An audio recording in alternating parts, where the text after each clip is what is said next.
আজকে আমরা যাচ্ছি আম মাখা খাইতে, তাই আরকি আমরা যাচ্ছি বাগানে। তা আমি আর মামা বাসা থেকে বাইরে এলাম। বন্ধু-বান্ধবরা, বড় ভাই ব্রাদাররা বলতেছে, "চল আমরা আম মাখা খাই।" তাই আরকি যেই কথা সেই কাজ। তা আমরা বাগানে চলে আসলাম। এইটা আমাদের বাগান।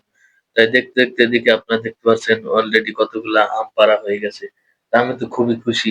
অলরেডি আমাদের ৪ থেকে ৫ কেজি আম পাড়া হয়ে গেছে। এদিকে আপনারা দেখতে পাচ্ছেন আমাদের আম পাড়া শেষ।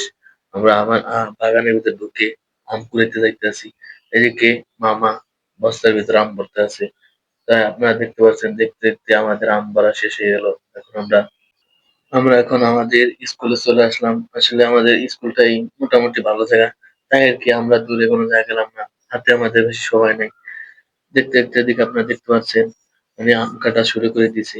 আম কাটা হয়ে গেছে। এদিকে আপনারা দেখতে পাচ্ছেন আম কুচাইতেছে। তাই আম কুচানো শেষ। দেখতে, দেখতে আম মাখা করতেছে। সেই স্বাদ মধু রসমালাই। এদিকে আপনারা দেখতে পাচ্ছেন আমাদের আম মাখা হয়ে গেছে। তাই আরকি সকলে তাড়াতাড়ি করে আম মাখা খাইতেছে। আসলে এই স্মৃতি বাইরে গেলেও আমাদের মনে থাকবে, তাই এনজয় করতেছি। আসসালামু আলাইকুম এভরিওয়ান, সকলকে ধন্যবাদ পুরো ভিডিওটা দেখার জন্য। সকলে ভালো থাকেন, আবার কোন নতুন ব্লগে দেখা হবে। আল্লাহ হাফেজ।